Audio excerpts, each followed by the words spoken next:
All right, welcome back. Right now we're under a weather impact alert for the fog. Visibility low across several parts of the Bay Area on this Monday morning as you're taking a live look at TPA. Not a lot to look at this morning. Right. I'll tell you, Courtney, when we were all driving into work this morning, 2 hands on the wheel, maybe about a quarter-mile visibility in some parts when I was driving into work this morning. It's tough out there. Right, definitely tricky. Not what you want to wake up to on a Monday. Mondays can already be tough enough, but then you add the fog to it. We're going to get you through it, let you know when that's going to lift. We have that weather impact alert between now and 9 o'clock for, yes, the patchy to dense fog that is going to reduce your visibility this morning. So make sure you're giving yourself plenty of extra space between you and the car in front of you.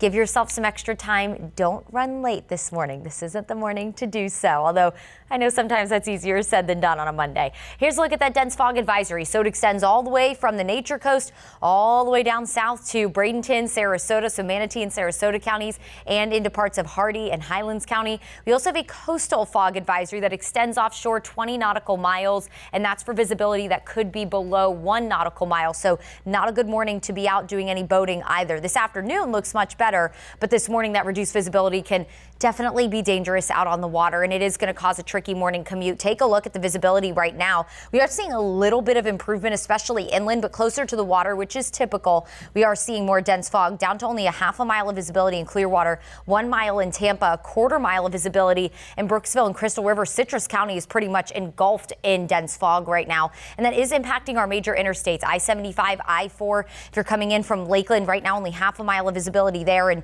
we are seeing reduced visibility all the way through Hillsborough County along I-4, and I-4 is already a tricky spot, so just again give yourself some extra time. Here's a live look outside so you can kind of see what that looks like on our cameras. Tampa, a little blanket of fog over the city this morning. That's actually a little bit of an improvement, if you can believe it. 66 degrees, 68 in St. Pete. We can't see the pier anymore. We were able to see the pier a little earlier this morning. Can't see anything in Clearwater as well. As we go through the next several hours, though, that fog will continue to lift. I think this is a little slow on when that fog's going to lift. I think by around 9, 10 o'clock we'll be in the clear and we'll see beautiful sunshine through the afternoon. Now, tomorrow morning, we will have the chance for some patchy fog. I don't think we'll have as much dense fog tomorrow morning, so I don't think we'll have that dense fog advisory. The wind will be at least slightly more elevated tomorrow, and that makes a big difference in fog development, so I don't think we're going to have quite as much tomorrow morning. Now, high temperatures today will top out in the low to mid 80s. It's going to be another warm day. Like I mentioned, we'll see tons of sunshine through the afternoon, and tomorrow as well, we'll have highs in the low 80s, but change is on the horizon. We have a weather system, a cold front that's moving through parts of Texas and Arkansas right now. That's going to move across the southeast. So if you're traveling for Thanksgiving, you got to listen up. Starting today, this front could bring severe weather to parts of Alabama, Mississippi, Louisiana, and then that moves into places like Georgia and Tennessee tomorrow. And severe weather is also possible across parts of the southeast. And of course, Atlanta, a huge hub.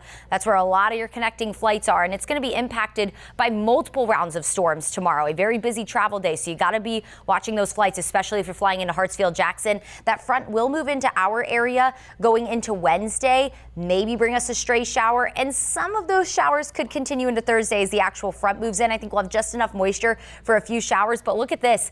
Waking up in the mid 60s, but high temperatures as that cooler air ushers in on Thursday, only in the mid 70s for Thanksgiving. It's going to be a really nice day, and then we cool off even more for Friday. This is the European model. Thinks we're going to be in the upper 60s. I think it's possible. I have us at 70 right now. It's going to be a brief cool off, though. Notice high temperatures back in the mid 80s as we head into the back half of the week.